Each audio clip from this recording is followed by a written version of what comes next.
Эмэгтэйчүүд уг нэгний дэмжих хэрэгтэй шүү дээ. Манай дарга эрэхтэй хүн. Манай дарга биднийг дэмжиж байгаа байхгүй юу? Хэр юм хүйсээр ялгаруулахгүй, насаар ялгаруулахгүй. За чи сурмаар байна уу? За сурчих. За чи одоо яа нэг нэ? За явчих. Тэн сургалтаа.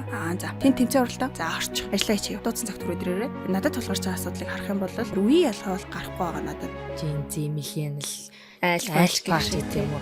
Тэгэл шошго өгөөл хооронд нь харьцуулаад энч тийм тэрч тийм гэдэл угаасаа л бүгдээрээ тулаад адилхан насыг бар хүмүүсийн техник технологийн хөгжилтэй холбоотой мэдээж доороос гарч ирж байгаа үе бол дээдлийн үетэй харьцуулахад л илүү л байж та. Үргэлж илүү байж таарна.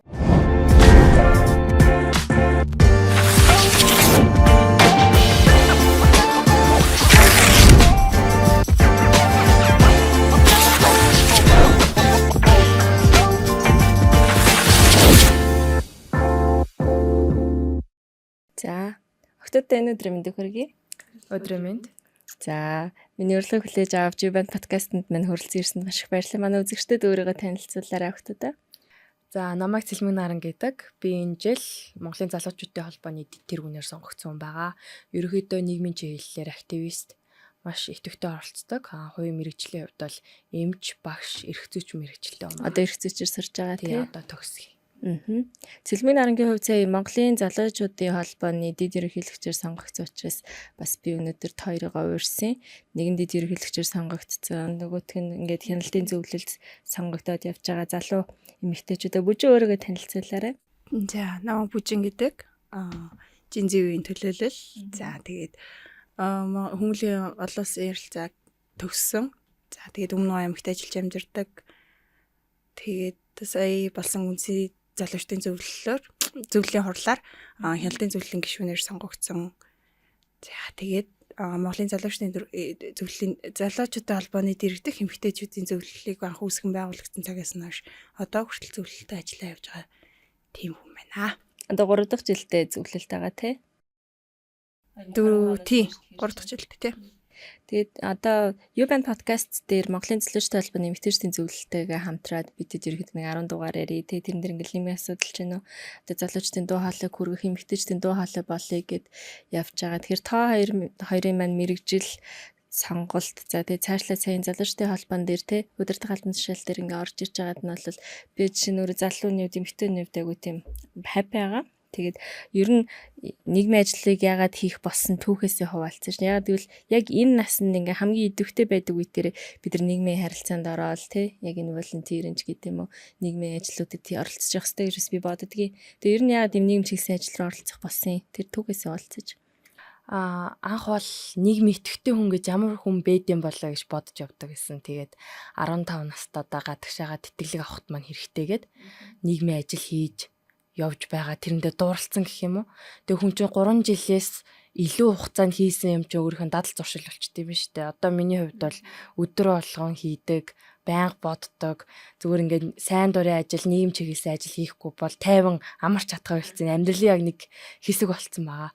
Тэгээд хамгийн анх хийсэн ажлаас маань анхны сэтгэл нь гоё байсан болохоор өнөөдрийг хүртэл хөтлж явж байгаа юм болоо.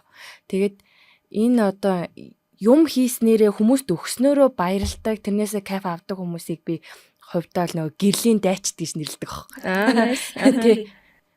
Тийм тэгэхээр нөгөө юм баярлаа гэдэг үгнээс кайф авдаг. Тэгээд оролцоотой байх тухай. Оролцоотой байснараа би юм хийж чадчихээн, өөрөө хөгжиж гэн, хүмүүст нөлөөлж чадчихээн гэдгээрээ өөрөөрөө бахархах нэг сэтэл төрдөг. Эмэгтэйчүүдийн зөвлөл рүү яаж ирсэн? За эмэгтэйчүүдийн зөвлөлд ордог түүх бол их сонио. Тэр чинь 22 оны нүүрсний жагсаал болж исэн. Би гадаа нүүрсний жагсаал дээр бүтэн 1 сар жагссан бохгүй гадаа. Бараг хонхоос наахур. Тэгээ жагсаж байгаа за Монголын залуучуудтай холбоо ер нь жагсаал мэгсаалд орд юм байна уу? Ямар ч байсан нэг дундуур нь орж шалхангаа 0 ороод үзээ. 0 орох гэж ороод тэгсэн чинь анх няма ихчтэй бараг хальт ингээд зүгээр зөөрхтөөл юу хөхтүүд өгөхтэн за ингээд 0 орох гэж явж байна зэхсгаа явж байна гэсэн чи ихчин дуунаар итгэвтэй хөхтүүд байна. Манайд одоо юм эмэгтэйчүүдийн зөвлөл байгуулагдж байгаа ороод ирээ. тэрнээс өмнө бол залуучуудтай холбоонд ер нь бол танилуудтай үйл ажиллагаанд нь ордог байсан. Тэгээд тэр 22 онд бол Нямагчтай танилцаа, 23 оноос бол үйл ажиллагаанууд нь идэвхтэй оролцож явдаг болсон. Их сонин танилцсан юм шиг тий. Их сонин танилцсан. Нэг жигсаалаас нөгөө төрийн бус руу яваад орсон. Тэгээ бүжингийн хувьд. Миний хувьд болохоор би чинь бага ангида дундгой амиг сурдаг гэсэн байхгүй юу. Тэгээд яг наваг нэг юм оролцоотой нэг мэдхтэй болоход бол чиглэсэн хүн бол манай бага ангийн багш шүү дээ. Өөр сургуулаас шилжиж чад нэг жоохон дуу муутай би ч өөрийгөө нөхөө ахтар тэгж илэрхийлдэггүй ингэж ярьж мэрж олон хүний дунд нэг ярьдаггүй зөвөр нэг дуулдаг л охин байсан.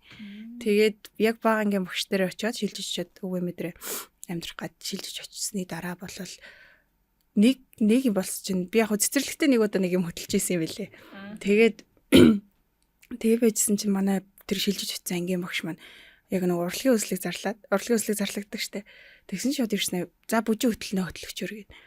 Тэгээ би бүр гайхаад би одоо миний амнаас юм гардгий болоо гэж бодчихоо. Тэгээ за тийгээд тэгээд тэр багш маань л одоо би багшаа нэрийг хэлж хийх. Одоо хүртэл дундгой аймгийн хүмүүнлэг сургууль багшлж байгаа цэцэгмаа гэж багш үтийн бага ангийн багш тий. Тэр багш маань л ер нь намайг яг юм болгонд л хөтлж оруулсан хүн байдیں۔ Надад итгэж хамгийн анх тэр тэмцээ тэр урлагийн өслөгийг хөтлүүлсэн. За тэгээ дараа нь ангийн дарга сонгоно гэхэд бас манай багш л ингээл ямар ч нэгэн би багштай ямар ч холбоо харилцаа байхгүй шүү дээ. Зүгээр л нэг шинэ хүүхэд шилжиж ирсэн. Тэгэхэд ингээ намайг юмд аягүй хөтлж түлхэж өгсөн байхгүй юу. За тэгээд манайх чинь 5 дугаар ангиас дэшээ ангийн дарга нарын зөвлөл гэж байдаг гэсэн. Тэгээд тэрэн дээр би ангийн дарга болчихсон. Тэгээд манай багын багш оруулаад за одоо ингээ миний охин ингээд ийм юмд яваа, тийм юмд яваа. Тэгэл ер нь тэр цэцэгмаа агш мал намайг ер нь юм болгонд айгүй их оролдог ус. Тэгээд тэрнээс эхлээл яг ангийн дарганы зөвлөлд ороод ирлээ. Тэнгүүд би яг нөгөө хүний өдөөс юм хэл чаддсан байна гэдгээ ойлгож авахгүй бодож байгаа би илэрхийлж болдсон байна. Би надад ямар санагдж байгаа, надад ямар санал байгаагаа би хийлж болох юм байна. Намайг хийн ч эсэргүүцэхгүй байна, намайг хийн ч юу байхгүй байна, хүлээдэггүй байна гэдгийг ойлгоод за тэрэн дээр ингээд нилээ идэвхтэй явсан. Чамаа нэгсэндээ задлж өгсөн байх тийм. Тий, задлж өгсөн. Ер нь жоохон дуугу чимээгүй хүүхдийг чинь хэл задлж өгсөн байхгүй юу. Тэгээ тэр багшийнхаа ачаар л яг тийм ангийн дарганы зөвлөлж ороод за тэгээд нөгөө дунд ангид ороод ирэнгүүт сурагчдын өөрөө удирдах сурагчдын оролцооны удирдах зөвлөлгээд тэгэж аваг яг нийгмийн амьдралд орж ирээд одоо тэгээ чуулган хурал юу байдیں۔ Сурагчдын оролцооны бүхэл юмд ороод хажуугаар нь бас нөгөө нэг айгу авьяастай хөвт байсан. Одоо л өмнө гав амьдардаг. Одоо өмнө гав аймагт амьдардаг.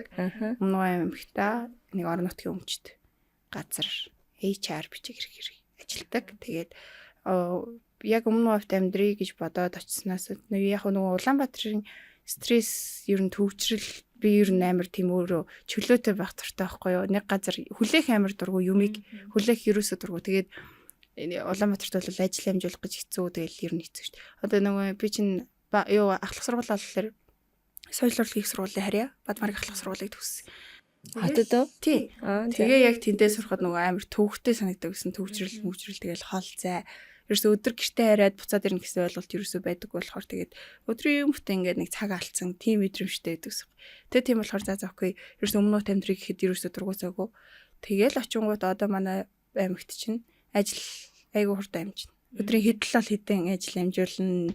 Яавал яан тэгээд үнэхээр сэтгэл нагаар унаад чөлөө цаг хүртэл тий чөлөө цаг хүртэл сайн гарна. Сэтгэл нагаар унаад нэг амар стресс гэх юм бол уул руу гараад нэг орилчод ороод ирнэ. Тий ер нь амар тухтай амьдрахад тэгээ тийм болохоор яг өмнө амьдрдаг төвчрөл байхгүй, стресс авахгүй, ямар нэгэн цагт баригдахгүй. Яг өглөө 9-өөс 26 цаг хүртэл төрийн албаны цагаар төрийн албаагчийн ёс зүйдээ ингээд юугаад хөтлөгдөд. Босод үйдэн чи комбигээ гаргаж ирээ. Ядчил хотод ч бас заал болгох ч амар хэцүү шүү. Заалан тоглоно гэдэг чинь бас айгүй хэцүү шүү дээ. Тэгээд хэдэж яхад одоо өмнө утал өссөн үед ингээл зааланд ороод өссөн үед цагаа захиалал ингээл тоглож боломжтой. Тэгээ өмнө аймаг чи ер нь бол хөгжингүй аймаг. Улсын төсвийг бүрдүүлдэг. За тэгээ дээрээс нь уулуурхай дагсан аймаг учраас хөгжлийн хувьд бол маш хөгжилтэй. Тэнд манай аймагт бол байхгүй юм байдаггүй. Бүхэл юм байгаа. Хүүхдийн сургалт зөвлөгөн одоо юу гэдэг сургалт. За тэгээ эмэгтэйчүүд өөрсдөө өмнө аймгийн эмэгтэйчүүд өөрсдөө амар маш их нэгдэж чаддсан юм байлээ. Айгүй их тийм юмнууд хийдэг те. Гар удлаас өсвөлээ. Тий, тэгээ залуучдын холбоонд болохоор яг нь өмнөд ч бол хүн танихгүй мэдэхгүй жоох юу байж хаад нүдэн яг 9 сард 10 сард өмнө аймаг баг хурлаа хийгээд залуучдын холбоо баг хурлаа хийгээд тэрүүнээс л шинэ бүтэц бүрэлдэхүүнээр ажиллаж хаад залуучдын холбооны өдөр төсвөлийн гишүүн ануу дэрэгч маань очсон юм. Ерөнхийлөгч билгүүтэй ануу дэрэгч хоёроо очиод тэгээд ануу өгч маань за одоо чамаа ингээд тэргүүлэгчээр ингээд орууллаа шүү. Би яг тэр өдөр нөгөө тэмцээн шүүжээс ахгүй сагсны. Тэгээ бас өөр ямар ч мэдээлэлгүй бодлого ингээд явжсэн чинь за ингээд орчий чи ороод харин юмаа сайн гэрээ ажиллаа сайн гэрээ чамаг оруулчаа. Тэгээл яг анхны хурал дээр очиод залуучуудынхаа дунд ороод одоо тэгээд өмнө аймгийн залуучтай холбоонд ажилладаг. Ер нь бидний хувьд бол нөгөө уул уурхайтай ойрхон тэгээ бас нөгөө шинжлэх ухааны технологийн сургуулийн харьяа бас дээд сургууль байдаг аймгийн төв дээрээ. Тийм болохоор илүү залуучууд руугаа илүү хүүхдүүд рүүгээ илүү доошоо яг өөртөө бид нар тэр хүүхдүүдтэй доод үе рүүгээ ингээд чиглэсэн ажил хийж бид нар өөртөө бас хөгжиж штэ. Тийм учраас өөртөө ч хөгжүүлэн доод үеийнхнээ ингээд шинээр гарч байгаа одоо яг нийгмийн харилцаанд орох гэж байгаа ийм хүүхдүүд рүүгээ чиглэе гэж бодож яг тэр тал руугаа л ажилтдаг та. Тэгэхээр нөгөө нэг өгөөжнөөс бидний ингээд төрөмс байгууллагатай ажиллаж байгаагийн өгөөж чинь тэр шүү дээ нийгэмд бид нар хойшоогооч өргөөж өгнө урдах уу эргөөж өгдөг тий. Тэгээ сая би бүжингээрээс нэг юм анзаарч байгаа байхгүй тий. Ямар нэг юмд баригдах дурггүй ямар нэг юмд ингээд саад татгах дурггүй гэд. Тэгээ танаа тоош яж чадсан шүү дээ тий яг жинзи тий. Танаа ихний ажлын арга барил жишээ нь ямар байдгийг надад сонирн байна. Цэлмигийн ажлын арга барил жишээ нь ямар ах вэ? Тэгэл бүжи илж штт те хотод юу амжихгүй нэгдэл чи сэлбэг нараа миний метрээр 5 ажиллая гэдэг байгаа байхгүй. Тэгэхээр яаж амжуулж байна? Миний хувьд болохоор машингүй. Тэгээд дандаа явдаг. Тэнгүүтээ ажлуудаа их ойрхон цагийг нь ойрхон араас нь ингээд цуулаад явчихдаг. Тэгэл одоо ингээд нэг газараас ороод тарангуут дараагийн ажил явж явах ёстой. Яны 30 минутын хооронд би өөр ахлаханд гүүн мопедо унана.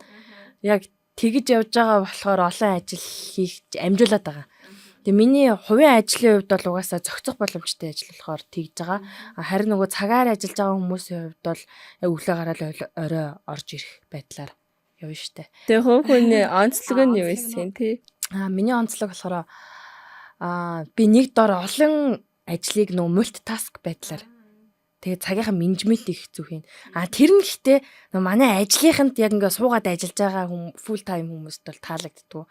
Одоо яг адилхан ингээд зэрэгцээ ажиллаж байхад нөгөө жоох охин ч годгонож гарч гүгээл өөр газар ажиллаад тэгэл буцаж орж ирээд ажил алдагдуулаад байгаа юм шиг байдаг мөртлөө бид нар яг нэг ажиллаа яг тэр хүмүүстэй сууж байгаа хүмүүстэй яг ижлэхэн төвшөнд авч явна гэд ажлынхаа хариуцлагыг мэдж байгаа учраас тийм гүйцэтгэл нь бол нөлөөлөхгүй нэг дор олон юм хийх чадвартай гэж үзэж байна. Тэгээд техник технологийн хүчээр гихүүдээ AI-аас ашиглаад өөрсдийнхөө туслах байдлаар явчихж байна.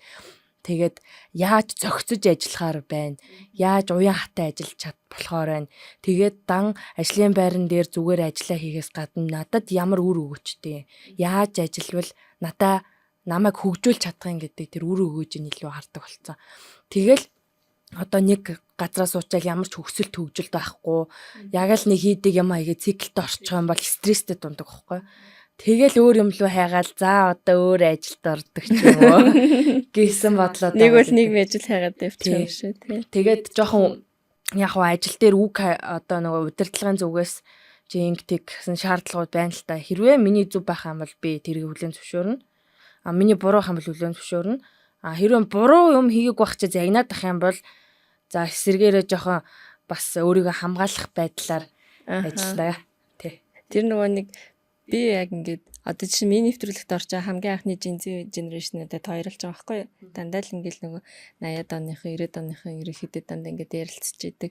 Би зүгээр нэг юм дээр жоохон имзэглээд идэх. Одоо ингээд манай үеийнхэн болон биднээс дээш үеийнхэн ингээд жинзнүүд амар хариуцлагагүй гэдэг хөвшмөл ойлголтыг нийгэмд маш ихээр түгэж ин комеди хийж ин нөгөө талдаа ингээл бас нэг бүлэм маягийн те тэр чинь ингээ бүтэн ингээ генерашн өөрсдөө бүлээдэд даарнал ялгарлангаа дурхалтай эсрэг гэдэг юм ярьж байгаа боловч миний мэдих таньдаг миний эргэн тойронд байгаа жинзинүүд бол чинь насар хариуцлагатай байхгүй те бүжин цэлмиг наран одоо манай видеог бичиж байгаа студийн залуучууд хүртэл бүгдээ жинзи тэгээ маш хариуцлагатай хэлсэн юм аа ингээ цагт нөгдөг хийдэг тэгээ би энийг ингэчээдэг асар санаачлахтай байдаг чинь энэ нийгэм дээр ирж байгаа юм стереотип бүлийн дээр тойр жишээ нь ямар байр суурьтай байдаг вэ? Одоо ажлын байр дээр мэдэрч гин үү?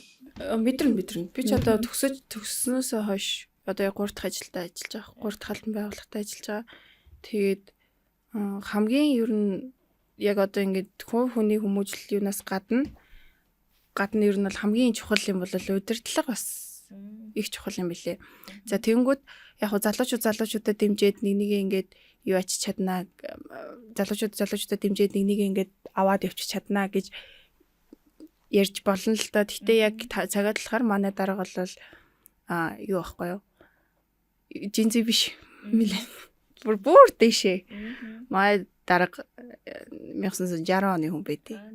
За тэгтээ тэр хүн хизээч залуучуудаа хөгжүүлэхгүй яг тентэн ингээд арай гэж боддоггүй. Одоо өнөөдөр хүртэл энэ подкастэнд оруулахын тулд намайг ингээд аваад ажлаас чөлөөлөөд хүрээд ирж байгаа байхгүй юу? За окей. Тэгээд энэ хүртэл яг энэ студийн байр хүртэл намайг хүргэж байгаа. За дараа би даргад баярлаа. Дараа би энд ингээд буучаа гүүчээ гэдэг ингээд одоох хэрэгсэ би одоох чи би сүлжээл явчихна гэ. Тэгээ тэгэнгүүт яг ажлын байран дээр мэдэрсэн юм гэх юм бол эмэгтэйчүүд би чи эмэгтэйчүүдийн зөвлөлтөд ажилдаг. За тэгэнгүүт эмэгтэйчүүдээ л ер нь ажлын байран дээр бүлээ. Яг тэр generation bully хамгийн хүүсэн дээр мэдэгдэж Тийм, байна. хүүсэн дээр мэдэгддэг. За тэгээд тэгэнгүүт эмэгтэйчүүд уг нэгний дэмжих хэрэгтэй шүү дээ. Манай дарга эрэхтэй хүн. Манай дарга биднийг дэмжиж байгаа байхгүй юу? Ер нь хүүсээр ялгаруулахгүй, насаар ялгаруулахгүй. За чи сурмаар байна уу? За сурчих. За чи одоо яа нэг нэ? За явчих. Тэн сургалтаа. За. Тэн тэмцээн оролтоо. За орчих. Ажиллаа чи юу? Ажлаа алдахгүй л дуудсан цагт түрээд ирээрээ. Тэгээ өмнө чи хамгийн гоё юм дуудсан цаг шууд очино. Тэгээ тийм болохоор ингээд ажлаа алдахгүй чиний ажлын гүйцэтгэл нөлөөлөхгүй л бол чи сурах боломжтой, чи хөгжих боломжтой гэдгийг айгүй юу дэмждэг байхгүй юу. За тэгээ ингээд 3 байгууллагад ажиллахад яг л ингээд эмэгтэйчүүд л нэгнээ хэмлээд л эмэгтэйчүүд л юу яадаг. Нэг дээгүүр албан тушаалтай хүнтэй ойрхон ярьж болохгүй, нэг гайгүй инээгээд мэдлж болохгүй бас тий. Тэнгүүд нөгөө эмэгтэйчүүд чи яг тэр яриаг гаргаж эхэлдэг. Ямар нэгэн яриа гаргана, нэгээ ингээд гүтгэн, ховлон, хорлон, хотгон ерөөсөө яг тийм байдалтай байхгүй юу. Тэгэхээр одоо энэ яг жинзи миний яг ингээд юунаас харах юм бол надад тулгарч байгаа асуудлыг харах юм бол ямар ч одоо нэг тийм амар үе ялгаа бол нэг ахтар гарахгүй байгаа надад. Зүгээр л яг хүйс инженерийн. Тэнгүүд эсрэг хүйсний хүн намайг ингээд бас нөгөө яг эцгийн хэрэгтэй өсөө бодоод л эмэгтэйчүүд чадахгүй, эмэгтэйчүүд ингэхгүй гэж л яриул би бас за яг тентэн тэгээ өргөчмөр санагдаад тийм. За тэгвэл эмэгтэйчүүд ингээд хахаар ерөөс учрыг одоо ч ойлгоогүй шүү дээ. Яаж харцгаа ойлгодог. Тэгээд ер нь бол би ингээд хэлэх гэсэн юм альчдаг байхгүй. Яг өөрийнхөө буруутай юм дээр бол уучлалт байна. Өглөөж аавна. Энэ ингэсэн мэнэ харин тийм ээ яана ахагч одоо яг уу. За тэгээд тэнгуут яг буруу юм дээр ингээд над руу ингээд хахаар шууд тэлчдэг байхгүй. Тэгээ эргээд би өөрөө хэл амтай хэрүүлж. Энэ үеийнхний чинь нөгөө хамгийн том нөгөө ялгаа гэсэн чинь тэ нөгөө дуугаа байж чаддаггүй гэж байгаа шүү дээ. Нөгөө эрхийн мэдрэмж өндөртэй. Яг зөв. Яг тгийж харцдаг байхгүй. Ерөөсөө хэлэх гэсэн юм би ингээд намайг өмөрөхгүй бол өөрхийн өмөрөхтэй. Би өөрөө өмөрөхгүй бол яг буруу юм дээр өөрийгөө өмгөөлөл ингээл би надад явах юм бол хүнд бол хинт ч тэнийг санагдана. Бараг надад өөртөө ч тэнийг санагдаж шүү дээ. Тэнгүүт яг миний буруугүй юм дээр ингээд намайг ингээд илт яваад хахаар илт оромжлох ч юм уу илт ингээл загнаал нэг л ингээл эрчин гэсэн хүмүүс байгаа. Шулмгүй ажлын байранд ормоороо тэгээд байгаа шүү дээ. Надад бол амар тухгүй санагддаг байхгүй юу. Тэгээд дээрэс нь үе ялгааг бол яг дээд үеийнхнийг харах юм бол ерөөсөө би бол ингээд хийгээгүй юм аа ч юм уу буруугүй юм аа ингээд хэлчихэж байгаа байхгүй. Наач тэгсэн штэ гэд. Тэнгүүт манай агч нар болохоор ингээл тэр дотор нь ухаад л огт өөдөөс нь юм хэлж чадахгүй. Үгүй наадах чи ингээд би ингэж хийсэ. Тийм болоогүй гэж ерөөсөө шударгаар ингээ хэлчих чадахгүй. Ингээл нухаад л тэгэл тойрол намайг тэгсэн чинь тэгээд намайг ингэсэн чинь ингээд гэдэг нэг гол юм ярихгүй гэсэн. Гол юм ярихгүй ингээ бүр хэлөөл өөрийгөө жилэрхийлэх чадваргүй тийм санагддаг. Тэгсэн ирнэ тэр масан жинзинэртэй хэл амтай. Ерөөсөө хүний үг авахгүй. Игч. Тэгээ бас нэг юм нь болохоор бид нэрийг яг жинзи гээл нөгөө сошиал англиад шүү дээ нэгсэн чинь бүр сошиалд шүү дээ. Байхаар нөгөө нэг хүмүүс чинь бүр ингээд юм хийхтэй хүртэл ингээд яг бид нар их сургуулаа төгсөөд удаагүй анх удаа ажлын байран дээр гарч байгаа штэ.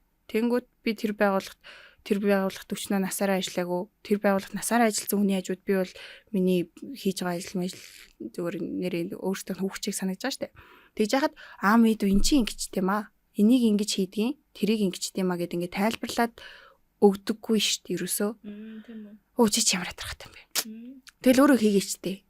Яг нэг тийм амар ингээд залхацсан яг эдний үе хийхээстэй бүтггүй. Тэгэл за тэгээд нэг юм хэлээ тэнгууд өөрөөснөө асуугууд чат GPT-гээс асууж байгаа. Та хэд ч нэг л авлахтай шүү дээ гэж тэгж харцдаг байхгүй юу? Тэгээд тэр нь бас аюу тухгүй санагддаг. Яг өөрийнхөө үе шиг байлгах гээд одоо нийгэм өөрчлөгдөөд хүмүүс өөрчлөгдөв, түүний хүмүүсийн хандлага бүх юм эргэжээд байхад тэрэндээ уусаад хөрхөн гээд юу аж болдоггүй. Жишээ нь одоо бидний үед би ч нэг хууль сургууль төгсөөл нөө анхны ажилд орж байхад шууд кофе зөөлөгдөг баг 1 сар ингээд яг бичиг цастай харьцаж үзээгүй яг ажиллаж исэн.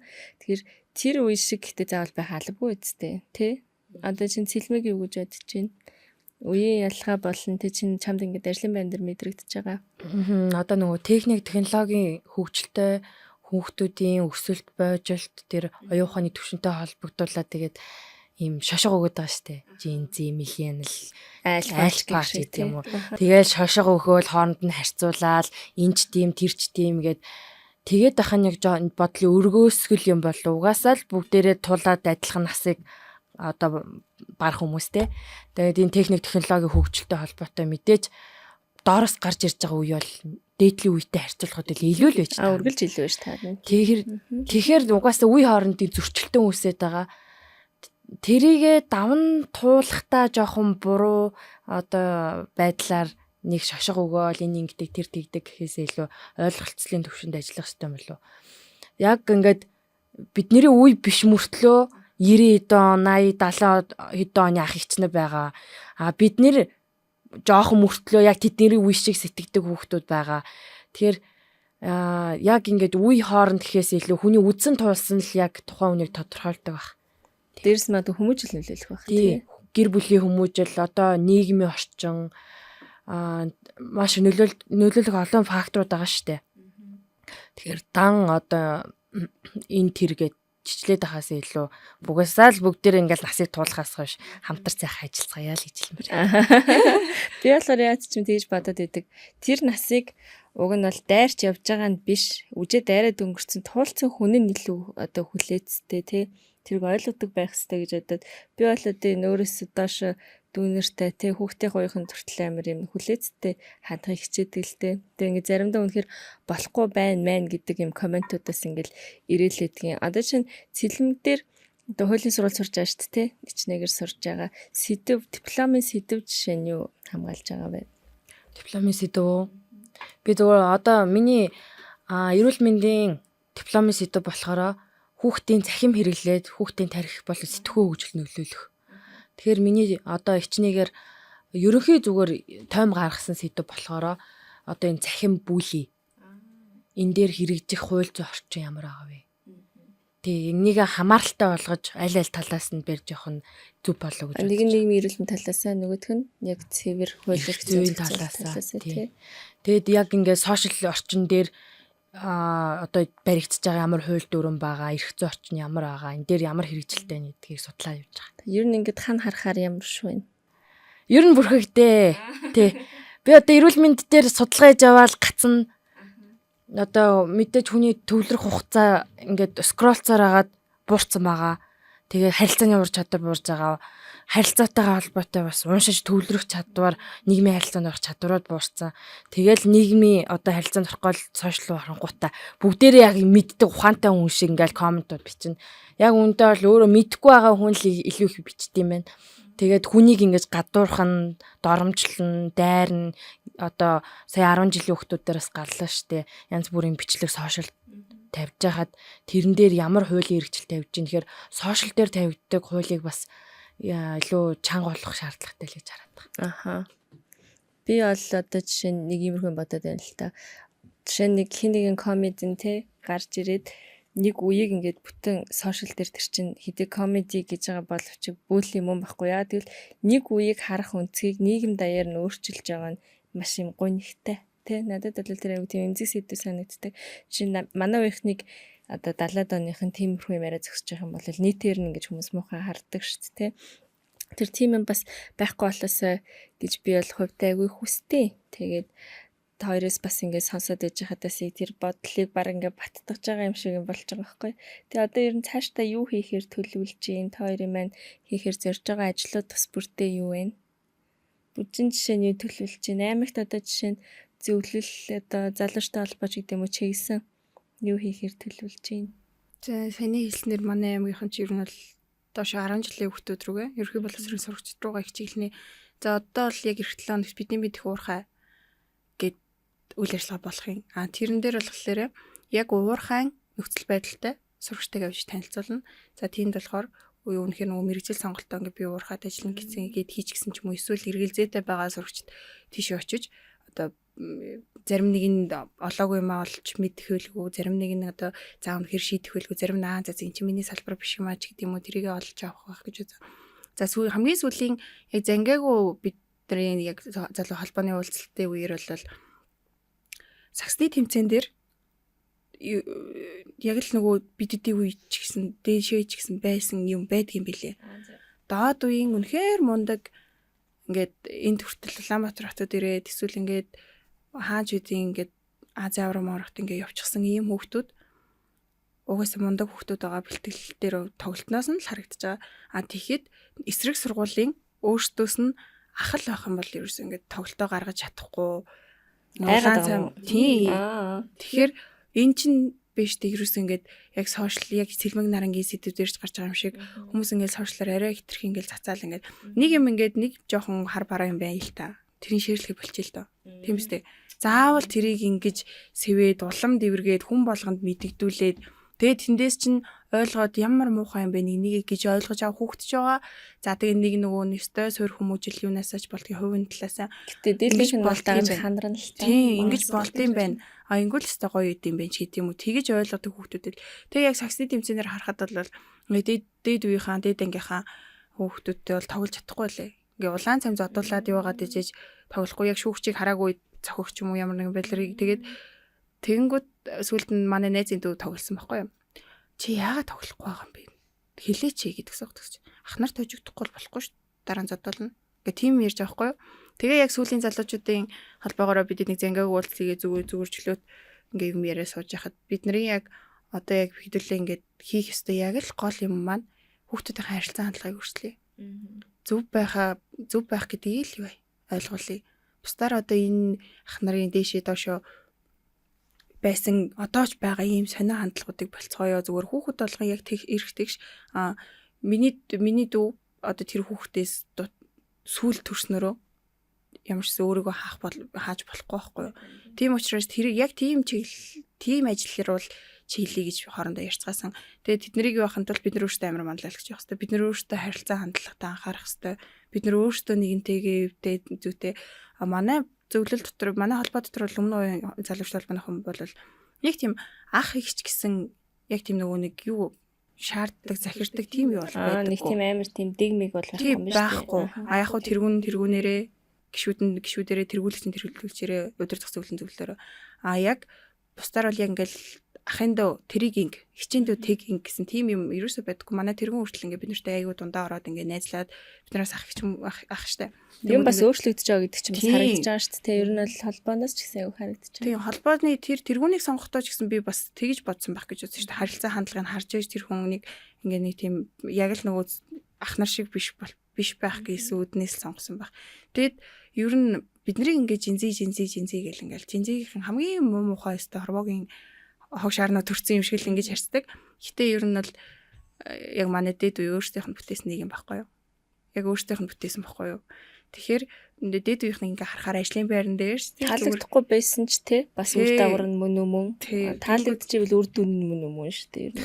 Тэгэнгүүт хүлээн зөвшөөрөх чадвар ерөөсөй байдаггүй ш. Нэг хүний ингээ зүгээр байгаагаар нь хүлээн зөвшөөрч гэлтөө. За наач тийм байна. Үнэхээр болохгүй ажил төрөл ингээ бүх юм чинь ингээ саад чухал юм саад болоод их юм бол за окей эн чинь ингээд шүү тэгээд шүү.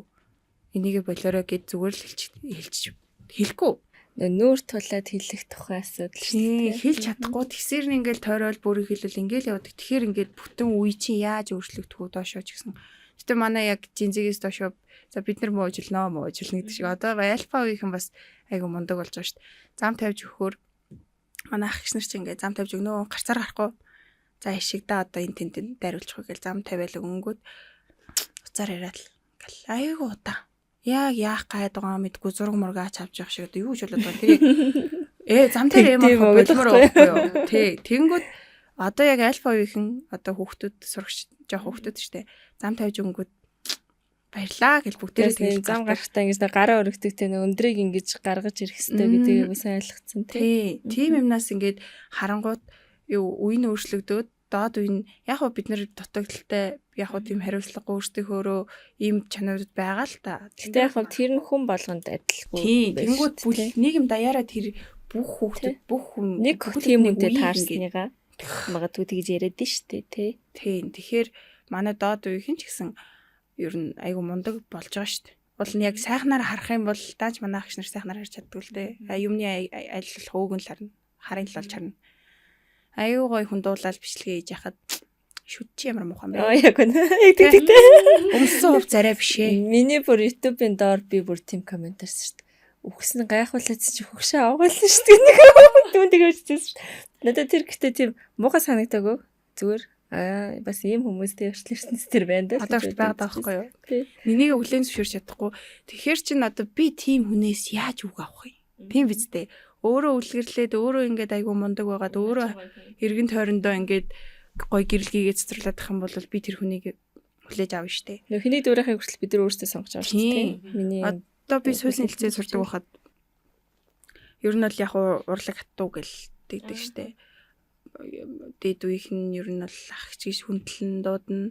За тэгэнгүүт тэр дотор ч нөгөө нэг сайн хажуугаар нөгөө нэг хүмүүс байна. Тэгж яхад бол би яг тийм хүмүүсийн үгэнд бол би хэрзээж ордоггүйсэн. Хүн ч гэж тооддог, огт дуурдаг ч гэсэн. Тэгж яхад яг манай дээд үеэс нэг л одоо ер нь бол баг насаар л уйлдээ. Гэхдээ нэг л ихч болол тийм дарамттай санагддаг гэсэн. Хамт байхад илүү тухтай санагддаг. Төгөөгчээ ингэмээр гэл гэх юм бол за тэг ямар. Яс хааланд ийцэн үү? Юун дээр болохгүй байна. Их чинь яах вэ гэд тэгж орж ирдэнгүүт чинь би ингээд тэр хүнийг хүндэлж байгаа байхгүй. Хүндлэх хүнээ би өөрөө сонгочихж байгаа байхгүй юу? Тийм хүнээс өөрөө тийм гоё, өөрөө тийм мундаг манлайлагч гоё бэжэж бас доод үе хүмүүжүүлнэ гэдгийг юусоо ойлгохгүй байхгүй. Өөрөөр хэлбэл нэг тийм амаараа яриад байх нь чухал биш үйлдэлээрээ үлгэрэх нь өөрөө илүү үр дүнтэй байх гэдэг шүү. Намайг нэг хүн загнаал чи ингэсэнгүү тэгсэнгүү гэж яхад хажууд нь болохоор хүй минь дүү наадах чи ингэдэг юм аа. Аль ороод ирэх чинь ингээд үгүй. Гэл хэлэх юм бол би тэр хүнийг илүү хүндлэн, тэр хүнтэй би илүү татнасан, тэр хүний хийж байгаа ажлыг хүндлэн, тэр хүнтэй би ойр байхыг хүснэ. Тийм. Яг зөв. Яг дээд мөвийнх маань өөртөө бүтээж байгаагаа мэдхгүй, ерөөсөө тэгээ яг өөрсдөө хишгээ хүлээн зөвшөөрч чаддаггүй. Яг тийм байх гээд бид нарыг өөрийнхөө буруу дээр ч гэсэн нэг л хэлээ зэлгээл өнгөрдөг. Тийм болох гээд бид нарыг айгу ингээд бүлэдэд идэв шиг санагддаг шүү дээ. Цэлмэгийн байр суурь ямар гэдэг. Проблем тооч юм бол зөндөө агуу тий барагдахгүй. Тэрэн дээр ер нь яаж гаргалгаа байна, яаж арай дээртүүлж сайдуулах уу гэдэг л байна л та. Тэгээд миний хувьд болохоор өөрөө олон төрийн бас байгууллагуудад бас удирдах зөвлөгөөр явдаг учраас тэд дээр бол хийсэн юмнууд маань яваанда нийгэмд гараад ирэх бах. Яг энэ залуучуудын холбооны дэрэгт эмэгтэйчүүдийн зөвлөл дээр ямар төсөл оруулж ирээ гэж одоо явж байгаа вэ гэхээр за нэгтэн би эмч хүнийхээ үүднээс би яг сая миний судалгааны ажил сошиал гэсэн тий. Энэ сошиалын эрүүл мэнд тал дээр ажиллах шаардлагатай байна гэж үзсэн. Хууль зүйн орчиж тэр хүний одоо эрүүл мэнд сэтгцэд нөлөөлж байгаа нөлөөллөөрөөч тэр энэ дээр бол ажиллахгүй бол ажилдаг тийм субъект байхгүй байна. Тэр одоо кибер гэмт хэрэгтэй тэмцэх хэлтс бол тийм амар сайн бас ажиллаж чадахгүй байгаа. Одоо ингээд хүн болгоноос асууж байгаа байхгүй. Одоо та хоёроос уу л та. Та нарын таньдаг хүмүүс эсвэл таньдаг хүмүүсийн ч танил донд мэйл битэд донцсон, үр зээл тавьсан хүмүүс байгаа юу? Байгаа. Тий. Ингээд энгийн хоёр хүнтэй таралдаад асуухад л байгаад байгаа байхгүй юу. Тэнгүүтээ 20-24 насны одоо залуучуудын хувьд захим орчноос хамааралтай амиа хорлолт байж болох үцаар 28.7 амиа хорлолт тэрнийх нь 20 орчим хувь нь одоо захим орчимтой холбоотой амиа хорлолтойгаа гэж мөрөөдөө тоглоод өрөнд ороод амиа хорлож гин. За саяны ярьсан нөгөө сошиал бүүлэтэй холбоотойгоор амиа хорлож гин. Сэтгэл зүйн юм тархлаагүй болцсон байна. Тэгээд эмзэг болоод байгааг нь бид нэр энэ хүүхдүүдтэй илүү их тулж ажиллаад соён гэгэрүүлэх ажил хийгээд тэр нийгмийн платформудаа цэвэрлэгээ хийгээд тэгээд соён гэгэрлэх хэрэгтэй байна гэж харсан. За одоо ингээл нөгөө TikTok-ийн хайлтан дээр нэг үсэг бичгээд янз муухай үг гарч ирж байна гэж ярьсан. Тэр бүр ингээд keyboard зүгээр ингэчдэг юм шиг байгаа нь тий. Одоо ингээл А усыг тавихад яасан ийсэн муухай нэмэх 18 утгатай юмнууд гарч ирж байгаа. Тэрэн дээрээс цэвэрлэгээ хийх шаардлагатай байна. За миний хувьд болохоор нөгөө сонгуул дээр бас троллууд гэж байдаг штэ. Яг тийм багуудтай бол бас ажиллаж очиж танилцаж үзсэн. Бүх намуудад трол идэм бил. Тэгээд та нарын юу үзэж сонсхийг чинь тэр троллод удирддаг. Одоо нэг хүн байлаа гэхэд тэр хүнд 10 утас байгаа. 10 утас болгон дээр 3-4 аккаунттай байгаа байхгүй. Тэгэл тэрүүгээрээ сэвлээ ихэд чинь л сошиал хаяг чинь дүүрэх штэ. Яг бид нар тийм фильтргүй хуурамч зохиосон юмнууд үзэж байгаа гэсэн үг. Тэгэхээр ингээд одоо доороос төрж ирж байгаа дүүнер болон өөрийн үеийн залуучуудаа одоо сошиал орчимноо маш зөвөр хэрэглэх шаардлагатай байна. За түүнээс гадна энэ дээр хяналт тавьдаг байгууллагууд маань хамтарч ажиллах хэрэгтэй байна гэсэн нэг юм санкц гарч байгаа. Тэгэхээр энэ маань явандаа сэтгцэн эрүүл мэндтэй холбогдоод ирж байгаа байхгүй юу? Нийгэм донд. За энэ бүгдээрээ ерөн сэтгцэн өвчтөй хүмүүс өсчээд байна. Тэгэхээр энэ яаж сэтгэл зүгээ тайван байх уу? Яаж сэтгэлээ тайван байх уу? Энэ хоёр маань тайван байгаад тах юм бол хүн өөрөө эрүүл ах боломжтой байд юм байна. Тэгэхээр энэ тал дээр соёнгийн эрүүлэх ажлыг боловсролын яам бол эрүүл мэндийн яамтай хамтарч ажиллая гэсэн иймэрхүү төслийн санаа бол гараад бичигдээ явж байгаа. За энэ ихний ажил. Хоёр дахь нь болохоор би өөрөө бас хоёр дахь мэргэжил болохоор багш гэсэн шүү дээ. Тэгэхээр математикийн багш тийм математик физикийн багшаар ажилладаг. Тэгэхээр хөвгүүдийн боловсрол одоо Улаанбаатар хотод гайг байгаа. Орон нутгуудад хөвгүүдийн сурах сонирхол хэр вэ нөө? Би угаасаа мал дээр гараад малчин болчих юм чи одоо угаасаа сураад ч яах вэ гэсэн байдлаар хандаад байна. Тэгэхээр энэ дээр тойм судалгаануудыг авч агаад хөвгүүдээ боловсруулъя, охтуудаа хүмүүжүүлъя гэдэг юм аяа санаачлаа гэсэн бодолтой байгаа. Тэгээд тэр охтуудаа хүмүүжүүлвэл амар таалагдж байна. Орчин үед баг охтууд чинь хөвгүүдээс илүү хөвгүүдийнхаа бие таалдж байна, үг хэлээр доромжилж байна те. Яг нөгөө нэг юм хөвгүүдээ баг охтуудаас хамгаалах цаг үе баг ирсэн юм шиг надаас тийг санагддаг. Тэр бол гоё ажил сонсогдчих. Тэгээд нөгөө охтын ирэх гэсээр хагаад ерөөсө хөвгүүдээ ирэх гэж ярьдаг юм баггүй. Өөжиж эрэгтэй хүн юм чаа. Уйлж авахгүй. Эрэгтэй юм байж юунд дагуулдаг байгаа. Тэ чи эр хүн байж битээ шалчганаадаа гэсээр хагаад нөгөө өөрийн дотор тамиртай гэдэг юм шиг ингээд зовлон бэрхшээл ярьж чадахгүй бугасаар хагаад нөгөө түрүүний яриадсан амин оролтлууд бас түлхэж байгаа байхгүй. Тэгэхээр хөвгүүдээ хүмүүжүүлээд тэр одоо боловсролгүй соёлгүй бүдүүлэг одоо хүний бие зөвшөөрлөг хүрээд байгаа тэр байж болохгүй үйл гаргаад байгаа охтуудыг сайн хүмүүжүүлэх шаардлагатай. Одоо сая бол нэг сошиал дээр амар бүлийнүүд явлаа штэ. Тэр бол биднэрт харагдаж байгаа нь болохоос харагдаагүй асар олон тийм поинтууд байгаа. Тэрэн дээр нь бид нэр маш сайн одоо илрүүлээд хамтарсан баг гараад ажиллах шаардлагатай. Энэ дээр угаасаа бидний үеийнхэн дуурахгүй бол тэдний үеийнхэн ч нөгөө намайг дээрлэн гэсэн тэр айцнаас болоод дуурч чадахгүй.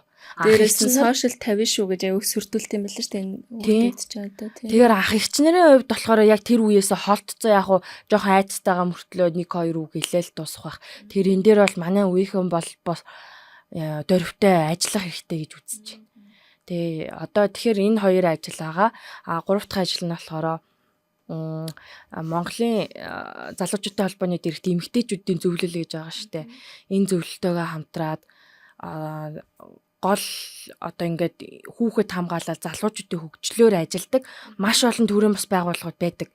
Тэдгээр нь бүгдээрээ яг төстэй нэг зорилгын төлөө явж байгаа мөртлөөс бүгд өөр ажил хийгээд өөр тийш хараа суучаад. Нэг бол нэг өөрөөр төсөл бичээд нэг олон улсын өөрөөр сангуудаас мөнгө авчдаг тий. Тэгэхээр тэднийг ингэж багцлах ёстой хүмүүс нь манай залуучуудтай холбоо байна.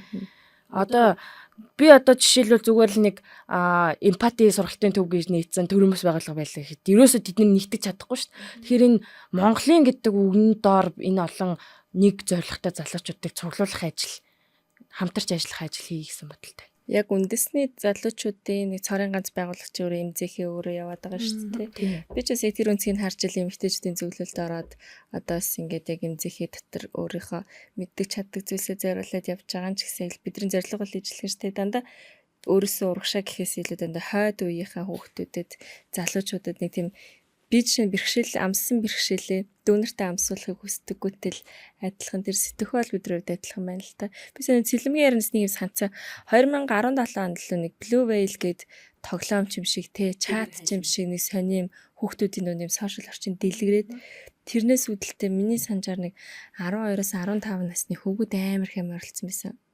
Би бүр тэрэндээс амар харамсдаг. Энэ амар эмзэг сэддэг болчиж нийгэмд ер нь болвол.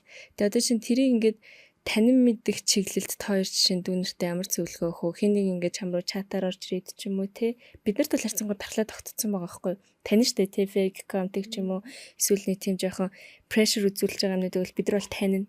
Жишээ нь тэрийг яаж таних талаар зөвлөгөө өгөөч. Бид гурав магадгүй подкастыг сонсож сууж байгаа дүүнэр байвал хэрэгтэй ах гэж би бодож байна. За цэнхэр алин бол одоо бол зогссон. Тэр үеийн эффект бол амар байсан. Тэр үеийн эффект бол амар байсан. Одоо хэрвээ хуурамч аккаунт байх юм бол профайлынхаа зургийг харах юм бол өөрийнх нь зураг биш. Хин нэгний зураг. Тэгээд доторх талын ингээ гүйлгээд харах юм бол ямар ч мэдээлэл байхгүй. Эсвэл нэг хуурамч нэг тийм ямар ч шүүх боломжгүй юм зүм ингээ шеэрлсэн байдаг. Найзуудын тоо маш бага. Тий, найзуудын тоо бага. Тэгээ орчин үед бол нөгөө лок гэж цойжилдаг юм нэмэгдсэн учраас локлоод байгаа. Тэгэхээр тиймэрхүү хүмүүс жоохон эвгүй. Тэгээд нөгөө бас 10 жилийн охтууд бол өсвөр насны охтууд руу ийм үе давсан хөгшин ах нар чатчихдаг. Янз бүрийн зураг явуулна, уулзсан учрыг гэж бичнэ. Одоо наад саяхан бас нэг сошиал инфлюенсер бас нэг 14 5-тай охин лөө бас бичсэн гэд мэдээлэл гараад лээ. Яг энтэй адилхан бид нар охтууд одоо доороос дүрж ирж байгаа дүүнэртэй бол ийм байдэн шүү гэдгийг нь бол заа зөвлөх хэрэгтэй. Тэгээд ийм юм бол худлаа байдэн шүү гэдгийг ихийг нь бас мэддэм билээ. Наа чи худлаа аккаунт нэгэд одоо аль буухын чи бүр биднээс илүү хэрсэн болсон юм билээ. Тэгээд тэр нэг морь малны зурагтай, янз бүрийн цэцэг цэврүүний зурагтай хүн байх юм бол тэгэл нэг хөгш ах байна гэдгийг нь бас хэлээд өгчих юм балаа. Энэ хүнтэй хамаагүй бичиж болохгүй юм байна. Мөнгө төгрөгөөр туслах юм бол болохгүй гэдэг ойлголтыг авах хэрэгтэй юм байна. Энэ дээр би нэг юм хэлэх юм бол яг би зүгээр амар юу жоохон тийм социалист сэтгэж магадгүй л дээ. Гэхдээ яг энэ дээр бол надад бол нэг юм юу бодогдоод те. Яг угсаа арчилсан улс л да. Гэтэ ганц нэг зарим нэг зүйл дээр бас жоохон хяналттай байх нь зөв юм болов уу гэж боддیں۔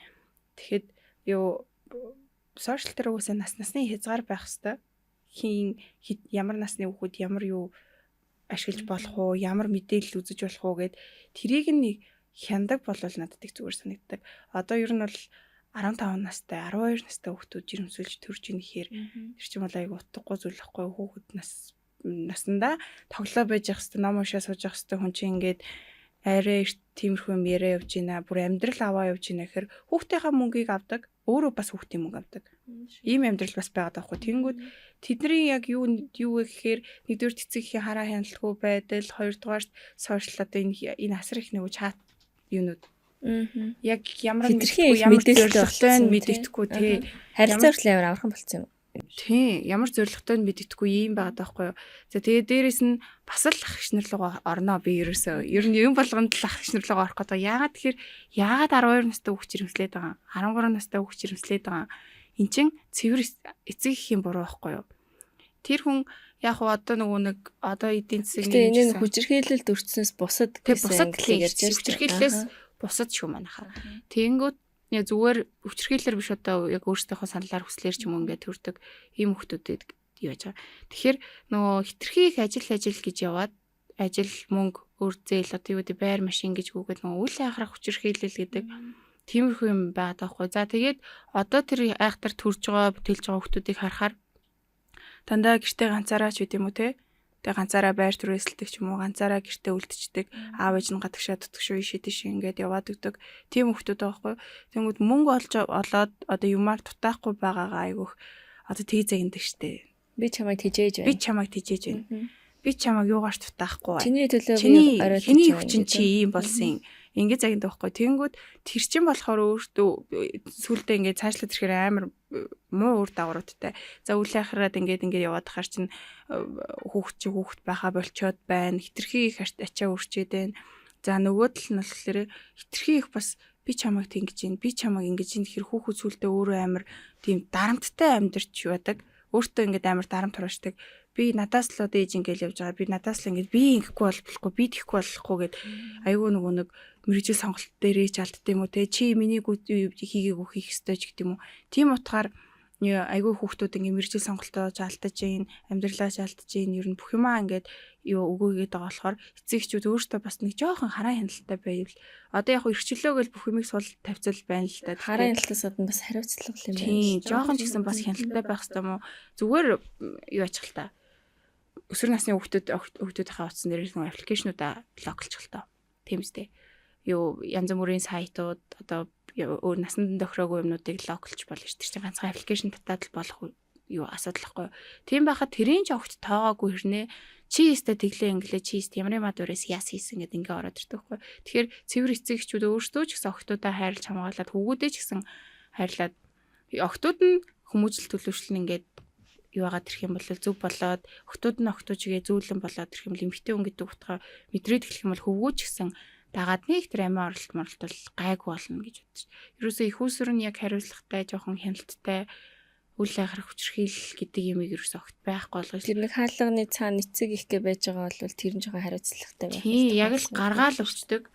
Тийм баймааргүй байгаа байхгүй юу? Яг дуусна ихнээсээ үүрэг гэдгээ ухамсарлаад хүүхдийнхээ өмнө хариуцлагатай хандаад хүлээс үүргээ биелүүлээд явбал угнаас ирээдүй болно.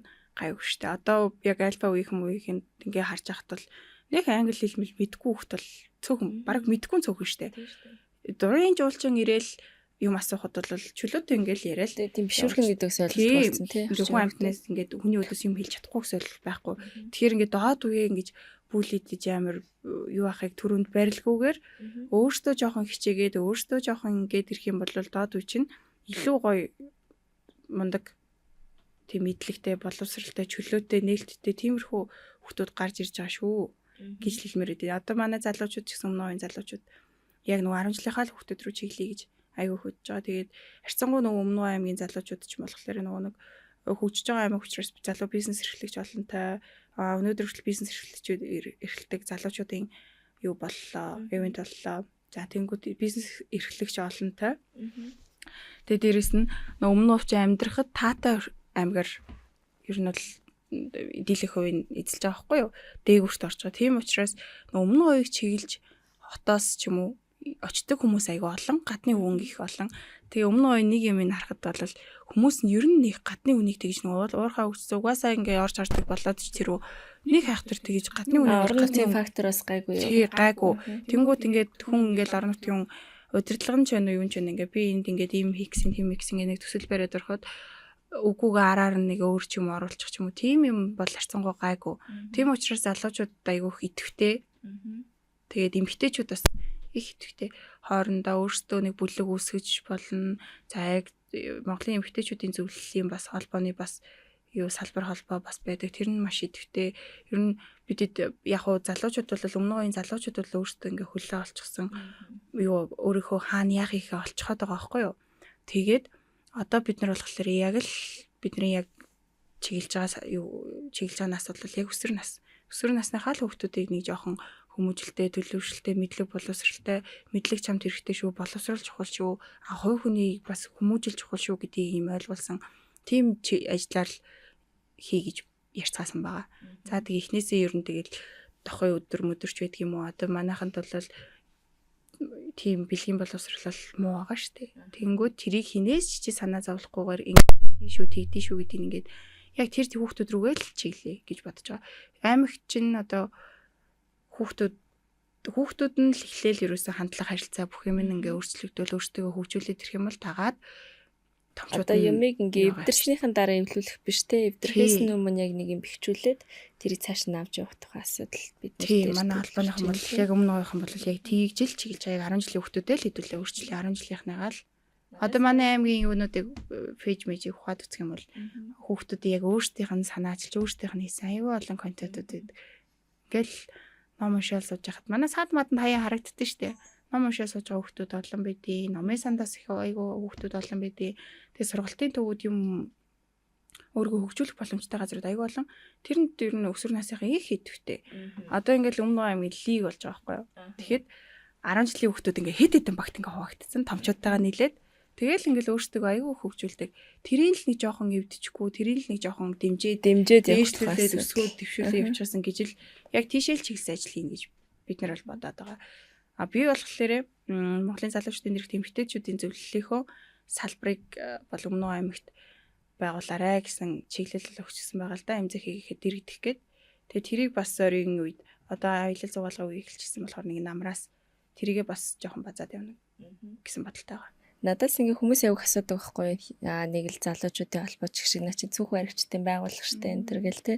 Тэг баахан намчин одоо залуучууд л байд юм шүү энэ төр гэд. Одоо жишээ нь ягаад энэ 10 дугаарыг хийж байгаа вэ гэхээр үгүй юм а те бүгд инфлюенсер болчвол тэр хүмүүстэд яг энэ үнэн бодит байдлыг хилдэг хүн бараг байхгүй болох гэдэг байгаа байхгүй. Тэгэхээр одоо бидний оролцоо яг залуучдын холбооны оролцоо энэ дэр ингээ харагдах юм а гэж бас ингээ хүмүүс тайлбарлалт. Энэ подкастаараа ч гэсэн би ингээ тэр асуултыг асууж исэн залуучуудаас хариулт өгөхийг хүсэж байна. Ягаад гэвэл эн чинь нийгэмд чиглэсэн ажлыг хэр баргийн хүн нэгдүгürt хийдэггүй.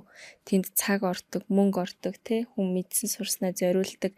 Ард нь магадгүй 5 хүүхдэд би сургалт хийх гээд явхад ард нь миний 2 хүүхэд бүлтээгээ тоцорж байгаа ч гэсэн би хүүхдүүдийнхээ төлөө тэр 5 хүүхдийг өөрчлөх гээд явж байгаа одоо тухайн асуудал гэдэг чинь миний хувьд тэ яг эмэгтэйчүүдийн зүйлд байгаа вэ гэхээр тэр энэ зүйлийг бас манай үзэгчид айгуу сайн ойлгоосай гэж бас би яг энэ 10 дугаарыг чигээд ийм мундаг ингээ нөлөөллийн ажил хийж байгаа эмэгтэйчүүдтэй бид нар инфлюенсер биш. Бид нэр тэгээ сошиалд те 100,000 хандлт, сая хандлт үндэ авч чадахгүй. Яагад гэвэл бид нар эзэж худлаа ярьж тэгж попорч те чи өнөөдөр би өглөөс ирлээ. Миний дансанд $100 байна.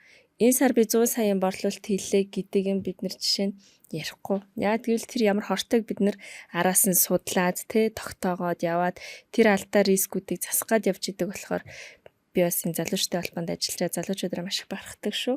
Тэгээ өнөөдөр миний урилгыг хүлээж аваад хэдий ингээ орой босно ч гэсэн те маш хүлээцтэйгээр ингээд нээлттэй ярилцсан та хоёртай маш их баярлалаа. Баярлалаа. Тэрийг бас урьж оролцуулсанд баярлалаа. Тэгээд та хоёртай ингээд дүгнэлтийг үлдээж байна. Энэ хэлээс ч амар хэлж болно шүү дээ. Бид нарт яг л энэ подкаст маань өөрөө те олон нийтэд нээлттэй учраас. За сүүлд бүжингийн ярсан дээр нэмээд нөгөө амиа оролт гэдэг нэг сонио сэдвүүдээр зогссон шүү дээ бидэд. Тэрэн дээр нэмээд гэр бүл хамгийн чухал юм байна. Одоо л нөгөө гэр бүл салалт, гэр бүлийн хүчирхийлэл бол газар аваад байгаа. Тэгэхээр энэ дээр бид нар 10 жилээс нь хүүхдүүдийн хичээлийн хөтөлбөрт оруулаад ингэдэм аа тэгдэм аа гэж заагаад өгчих юм бол энэ хүүхэд чи ирээдүйд том болж төлөвшөх явцдаа арай өөрөөр хүмүүсийн алдааг тавтахгүй тал дээр бол одоо амьдрахыг хичээнэ. Би одоо ингээл хүүхдүүдэд хичээл заагаал явж байнгут зарим хүүхдүүд ингээл гар нь зүсэгдсэн амиа хорлох үйлдэл хийсэн гэд нэг харахад бол хөөрхөн ерөөс сэтгэл санааны асуудалгүй юм шиг харагдаг мөртлөө дотор сэтгэл нь өвдсөн хүүхдүүд бас үүсэт байна. Тэр хүүхдүүд чинь нийгэмдээ гарахаараа хүнийг хайрлаж чадах уу? Одоо өөрөө хайрлагдаж чадах уу гэдэг дээр бол том асуудал болж байгаа. Тэгэхээр одоо яг энэ Монголын залуучуудын холбоо маань бас зөвхөн залуу гэхээсээ илүү доороос гарч ирж байгаа хүүхдүүдтэй нөлөөлөх нь зүйтэй байна гэд саяны манай бүжингийн хэлсэн санкц бол их зөв санагдлаа. Мөн одоо зөвхөн залуу гэж яваад хасаа илүү нийгэмдэр ямар болж бүтдэггүй асуудал юм бүгдээрээ л дуурай л та тий. За 1921 онд болохоор энэ залуучуудын холбоо бошхыг халах залуучуудын эвлэл гэж байгуулсан. Тийм бошхыг халагч гэж. Тэгэхээр нэг тийм тогтсон одоо дээрээс тогтоосон нэг тийм сонин хэм хэмжээ зарилгыг цойлж гарч ирж байгаа залуучууд гэдэг утгаараа гарч ирж исэн. Гэтэ одоохондоо болохоор одоогийн байдлаар болохоор тэр яг удирдахч хийжсэн хүмүүсийнх нь нэр нөлөөгөөр л нэр нь унаад нам дагсан залуучууд намын цүнх байрагчдын цэцэрлэгч гэдэм үү. Тийм сонин нэр болчиход байгаад үнэхээр харамсалтай байна. Тэгээд нам бус залуучууд бол энд бол маш их байдаг. Өөрийнхөө итгэл үнэмшлэр энийг ингээ чи тэр тгээ хийчи, шалыг нь ингээ угаачи, ханыг нь ингээ зүлгчи. Би энэ одоо юм зүйлд ямар байдлаар өөрийнхөө оролцоог хангаж болох вэ гэсэн сэтгэлээрээ ирж байгаа маш олон хүмүүс байд юм билээ. Тэгээ яг яаж оролцохоо мэдэхгүй удирдлагаасаа ч юм уу эсвэл яг мэдээллийн тутмаг байдлаас болоод оролцоогоо хангаж чадахгүй байгаа хүмүүс тандаж илгээд маш олон төрийн бус байгууллагууд энэ залуучуудын холбоотой хамтраасай одоо нийгэмд яга асуудлыг ингээ шийдэе гэж бодож байгаа хүмүүс ирээд бөөндөө илүү хүчтэй бөөндөө илүү одоо дээшээгээ хандаж болохуйц байдлаар хандаж ажиллах юм бол бид нэр бүгдээрээ нэг зорилгын төлөө явж байгаа хүмүүс учраас бүгдээрээ хамтарч ажиллая л гэж хэлмээр байна. Тэгээд манай эмэгтэйчүүдийн зөвлөл болоо энэ залуучуудын холбоон дээр ирж нэгдээд гой төсөл хөтөлбөрүүдийг хийцгээе. За ингээд миний нэг талаас бас нэг шүүмжилдэг зүйл болохоор нэх гой ингээл наадам зохион байгуулаад нэх гоё урлагийн арга хэмжээ тэгэл ийм чуулган зохион байгуулаад тэндээс яг ямар шийдэл гаргаж аваад байгаа юм бэ? Ямар үр өгөөчтэй юм бэ? Тэрэнд явуулаад байгаа зардлаа хэдүүлээ жижигхэн талбайд жолтгоо хуралдаж байгаа тэрнлүүгөө зарцуулъя гэсэн байдлаар ажиллахыг хүсдэг юм баггүй юу? Тэгэхээр айл талдаа тэр нэг гой юмнууд чамин цэцэг ногоо болсон юмудаа цөглөөд яг нийгэмд бодиттой ажил хийх хүмүүс маань холбогдоод энэ подкастыг сонсож байгаа хүмүүс маань тэгээ хамтарч ажиллая гэж уриалмаар байна. Баярлалаа. Гоё уриалгаа байна. За миний хувьд гэх юм бол одоо бүх зүйлийг болоод өнгөрснийхэн дараа биш. Болохоос өмнө урьдчилаад дөнгөж одоо уучраа олох гэж ядж байгаа залуу үе хүүхдүүдээ илүү их доороос нь хил цэвэрлж эхэлье. Манай залуучууд хүүхдүүд маань ингээд хүүхд сурагчид маань ингээд гой болоод ирэх юм бол зөв болоод ирвэл нийгэм тэр чигээрээ хүүхдээсээ эвлэхэр жишээ авнаа. Би л ингээд гэртээ сууж хахад манай дүүмч юм ингээл надаас дүүхт ингээл хөрх юм хэлэх юм бол баг ичдэн штт. Чи ойлгохгүй шүү за. Чи загнахгүй шүү хүн заяа гэл муухай шүү гэх тэнгүүд ийм жоох хүүхд ингэж бодож явах чинь гэж боддог ч юм уу те. Тийм болохоор яг доороос нь юмыг альва асуудлыг болоод өнгөрснийхэн дараа биш болохоос нь өрсөлдөн сэргийлээд хэдүүлээ ирээдүрөөгөө чиглэж ирээдүгөө доромжлох биш бүлээх биш ялгах биш яг тэднэртэйгээ хамтраад тэднэрийн байдлыг хүлээн зөвшөөрөх хэрэгтэй. Хүлээн зөвшөөрч одоо жоохон хариуцлагатай хандаасай л гэж хүсэж байна. Ямар нэг бас үеийнхэндээ бас дэшээ хэлэхэд бол ер нь яг юмыг ер нь яг байгаагаар нь хүлээж авч сураарай л гэмээр нь. Яг буруу юм байх юм бол чи өөрчлөх гэж хичээнэ. Чи өөрчлөх гэж хичээх ёстой угаасаа. Тэгэнгүүт зүгээр ингээд сошиал дээр ч юм юугаар ч тэг хажуугаар замаар гарч байгаа хүнийг хүртэл яг зүгээр байгаагаар нь хүлээн зөвшөөрөө сурчаарай. Хувь хүний өссөн орчин бидний бүгднгийнх нь өссөн орчин гэрийн хүмүүжил одоо бүх юм өөр байгаа. Ар гэрийн байдал. Тийм учраас тэр хүнийг яг байгаагаар нь хүлээж аваад үнэхээр болохгүй бүтггүй байх юм бол үнэхээр буруу ингээд юм байх юм бол за чи тэгээд шүү ингээд шүү гэдгээ зүгээр эвтэй тийм хувь хүнд нь өөрт нь ингээ эвтэйхнэр гоё ойлгогдохоор ингэж хүлээж авах үз тийм байдлаар хэлээд за ер нь бол нэнийгээ хүлээн зөвшөөрөх хамгийн чухал. Нэнийхээ ялгаатай байдал ч юм уу одоо зан аран шин бүх юмыг ингээд байгаагаар нь хүлээн зөвшөөрч сураад за тэгээ үнэхээр үг авахгүй бол тэгэл барьцгаал болчиход болно ш тийм үстэй. Тийм учраас нэнийгээ гоё хүлээн зөвшөөрч чаддаг байх хэрэгтэй. Нэнийгээ дэмждэг байх хэрэгтэй. Нэнийгээ ойлгодог байх хэрэгтэй.